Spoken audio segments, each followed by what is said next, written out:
Perfect. Hi there, and welcome to this series that I am doing on how people got into cybersecurity. Today, I've got Muhammed with me, Muhammed Yahya Patel. He's a cybersecurity evangelist who works at Checkpoint, and he's got many years' experience, and we're going to hear his story today. So I'm going to kick off straight away, straight to the point. How did you get into cybersecurity, Muhammed? And Yeah, welcome. thanks, Musa, for having me on here. It's great to be talking to an audience that trying to understand how to enter an industry that's been around for a long time, but is also still at the forefront of kind of where we are today. And yeah, happy to kind of share my journey because it's a constant message that I'm getting on, LinkedIn and other platforms of how can I get into the industry? What routes are there? What is the easy path? Can I cut any corners? So yeah, happy to kind of share that journey here. So, I mean, for me, cybersecurity started way back when I used to work for Lancashire County Council, believe it or not. So yeah, up in Lancashire, born and bred here in Blackburn, and after doing an apprenticeship, so I started my apprenticeship when I was sort of 17 years old, working in high schools, believe it or not, here in Blackburn, doing the general IT role of like a Yep, a desktop not technician sure. with a project stuff, software stuff, cabling, servers, backup, all that type of stuff, Yep. and had the opportunity to also work in some of the new build secondary schools that we have over here in Blackburn as well, to get my hands dirty on building sites. Then I managed to step into this role at Lancashire County Council, which was encompassing around networking, field engineering, telecoms. It was actually quite a unique role, and really gave me an opportunity to kind of explore Lancashire and Cumbria. Didn't know it was so beautiful out there in some of the areas. It's only once you start driving and venturing out into some of these areas we discover what's kind of out there. But working for Lancashire County Council, they're a broad council covering a large area. So I managed to tap into different areas of networking and fundamentals, which is key in any cybersecurity role. If you're not doing the fundamentals, if you're not learning networking, you're really not going to be able to grasp some of the higher end stuff, or even be able to troubleshoot some of the low end stuff. Yep. Um, and then I also tapped into telecoms at that time as well. It was a quite a unique role whereby we were also an ISP in our own role as well, and providing connectivity. And of course, underlying all of this was going to be some kind of security. We're a public facing service here, so we're having to protect, public services, data that's there that's probably sensitive. And so my first experience really in security was firewalls, as is for many people that probably entered the industry somewhere along the line, was some kind of firewall. There was multiple technologies that we had at the time there in the council, but that's kind of where I started thinking, what is this security stuff? I was probably what, 18, 19, 20 then at that time. Not had much exposure to the security world, but it sounded pretty hot and sexy, right? This security Mm. stuff. I'm in there doing something that's securing some data and Yep. applications. Um, and that's where I got kind of exposure to it. So there was a couple of people that I worked around, really knowledgeable people that kind of worked alongside me. And I said, I want to get my hands dirty here and some of this stuff. And it wasn't my role in any of these areas. It was really senior people that were there, but they gave me the opportunity, right? You're interested. There's not really a role there, but is it something you're willing to put some time in and understand kind of how it works? And so I dabbled a little bit and never got full exposure, but I got the opportunity to get involved with, firewall changes and migration of different projects.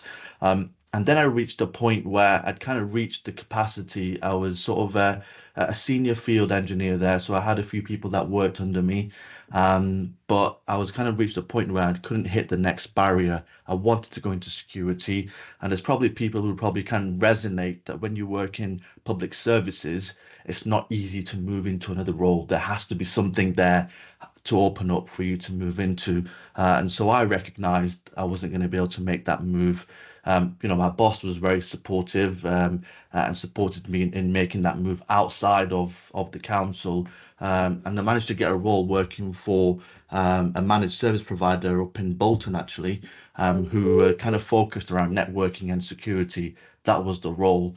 It was a big step up for me, to be honest, because I hadn't been out there and done like consulting or anything like that. I'd focused on in the areas that I'd worked in, but given the opportunity, I'd done a lot of studying in that time to get upskill and learn some new things as well, and kind of made that jump into that world of consulting and professional services.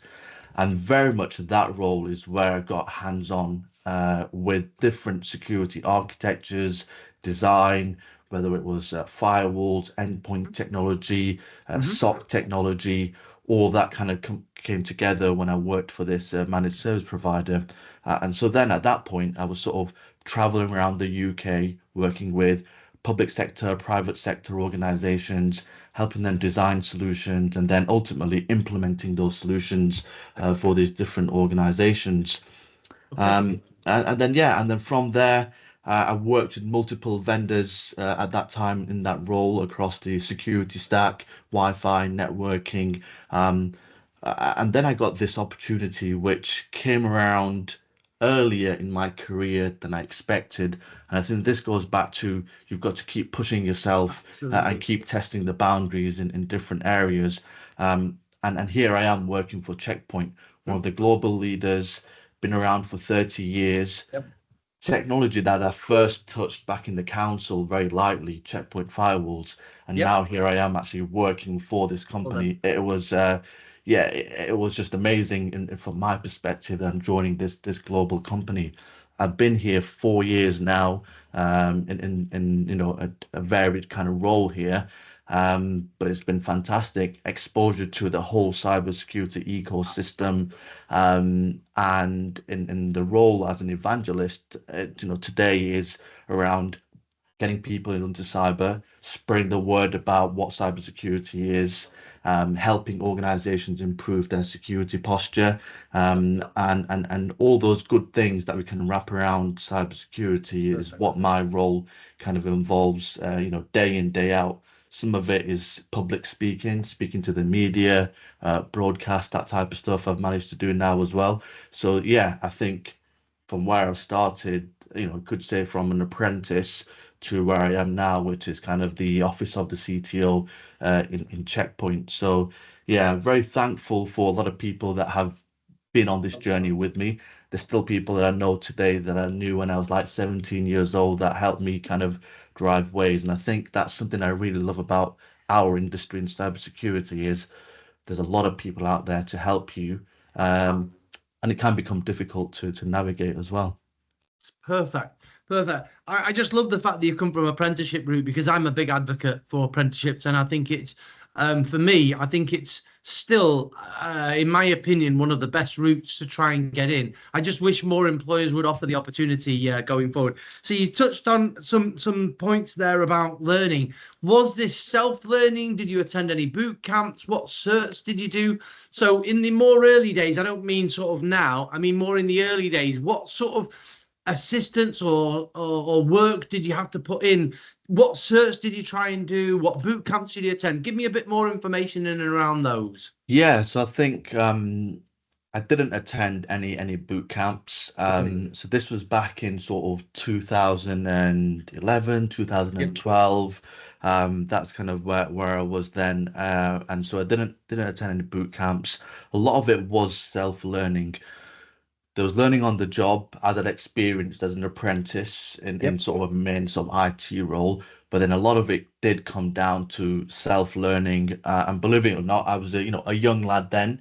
And as many young lads do, would be out and about and partying and everything else. But actually, I was head down at that time. And I look back now thinking I didn't do some of that stuff that my friends were doing. And it's, yeah, I guess it's a balance between what you do on the outside and what you're trying to make for yourself in your career and everything else. And yeah, a lot of self-learning. YouTube was my best friend.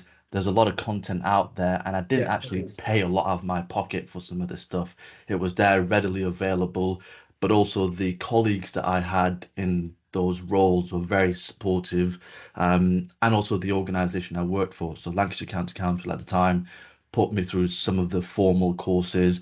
I remember, like, 18 years old, traveling to London, 5-day Cisco course and everything else. So yeah, some of it was more generic stuff, and some of it was a bit more focused in the area that I wanted to go to. But it was always, and has been, and even is now, very much self-learning. There was things like Security Plus, for example, Yep. which gave me a good base knowledge. And I've probably still got the book here behind me because it was actually a gift from my first boss, really. When I was leaving that role, he gave me the book then. So there's stuff like that which I used to kind of supplement and upskill my knowledge, which gave me a good stead in the industry. And then there was other certs that came along the way through that professional journey, which gave me the roles that I was in. So I needed to have, an Aruba Wi-Fi cert, whether it was a Cisco cert, checkpoint certification, stuff that you actually need to maintain your competence within the industry, but also for the company that you work for. A lot of these companies expect you to maintain that so they can maintain their relationships. But I think the self-learning for me is a big thing, and it's the thing I tell people about today as well, is the self-learning bit. Yeah, I've got to agree. I think if you genuinely are interested in doing something, I think there has to be a certain amount of impetus within yourself to want to go out there and make the effort yourself. Don't expect others to do it. And I keep telling candidates this, that if you're going to expect a recruiter's going to get you a job, then you're very much mistaken. This is all about you putting some effort in and then them helping you and people helping you. So my final question essentially is, what advice would you give to any entry level people trying to break into the industry, whether they're transitioning, whether they're already in IT as a desktop engineer or as IT support? What advice would you give people on how to break in? Yeah, the first thing is not doing too much. And sometimes you think, what do you mean by not doing too much? Well, actually, there's too many resources out there. There's a lot Mhm. for somebody who wants to enter the industry to consume. And it becomes really difficult. Oh, I'll sign up to this course, sign up to this boot camp. Oh, there's Yep. a voucher here for something on, whatever it is, another academy learning course here, and suddenly you've signed up to about 5, 10 different things Yep. across the cybersecurity domain as well. It's not like focused in one area. So now where do you Absolutely. go from here? Where do you focus your time? So I would say pick a specialism, pick a route to go down, Yep. and focus on that. If you haven't covered the fundamentals like networking and routing and switching, that type of stuff, that is Yep. going to be fundamental to any of these roles. So making sure that we're aligned in those areas and making sure things are up to date in your skill set and your knowledge is really important in those areas. Um, if we then take a step forward again around specialization, right now, everybody who is trying to enter the industry, I'll phrase that, not everybody, but a lot of people that trying to enter the industry, the six-figure salary that's been waved about in Absolutely. cybersecurity, Yep. they're in it for the six-figure salary, and the thing that's selling them is it's pen testing. I want to hack. There's a lot more to the cybersecurity industry than pen testing. Absolutely. And, Absolutely. and you know it as well. You're recruiting roles, you're seeing the vast amount of skill sets and Massive. areas probably where there's stuff that is lacking that people could go into and earn more money versus some of the other areas. So I always talk about pen testing is great, but it's probably not for everyone. And just because you've seen some films, some movies, some adverts about some So salary different. in pen testing, it's a different world. So take the time to look at some of these specialisms. And a good website that I use in some of the talks I give at universities and things is the UK Security Council website. There's the SANS as well. They've got these frameworks that explain to you what the role is, what the job Yeah, responsibilities are. And you could probably drop that in I the will link do. to this video. It's quite a good one because it goes into a lot of detail around about 16 Does. different specialisms Specialisms. and what they are. And I think if you take the time to look at that and think where you could fit in, you could focus your time and efforts in learning those areas. Um, join some of these communities that are out there. And one that I am advocating is the InfoSec Live stuff with Simon, right? It's a great community out there. Get into it. Don't try and join 10 different communities. Pick one or two and stay consistent in those groups. If you're not consistent in that community, in networking, you're not going to get very far, because that's kind of where the industry has kind of come to. Absolutely, absolutely. I think everything that you said there resonates perfectly with me, and that's advice that I give on a daily basis. I must admit, almost everything that you mentioned there. So I totally agree. Specialisms are the way. Focus groups are the way, and also making sure that whatever certs and stuff that you're doing is related back to the specialism that you want. And I think some of it is about just analysing the market and seeing what do your skills relate to amongst those 16 different specialisms. Yeah. But yeah, thank you If you've very got much. transferable skills, Yeah. look at where you can. So one of the programs I've been supporting in the last couple of years was the Upskill in Cyber program, which is with the UK government and SANS Institute Yep. funded program. And that brings a huge lot of people with a huge diverse background, lots of different job roles trying to enter the cyber industry. And the question always gets asked, where do I go from here? And I go back to, you've been doing a certain job or role for the last 5, 10 years, 15. We've got some senior people there.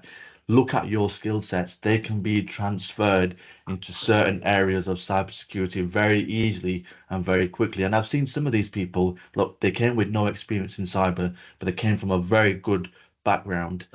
They did some of these programs. They actively spent the time learning the step, not just go through a boot camp and job done, actually learning the stuff while they're on some of these courses.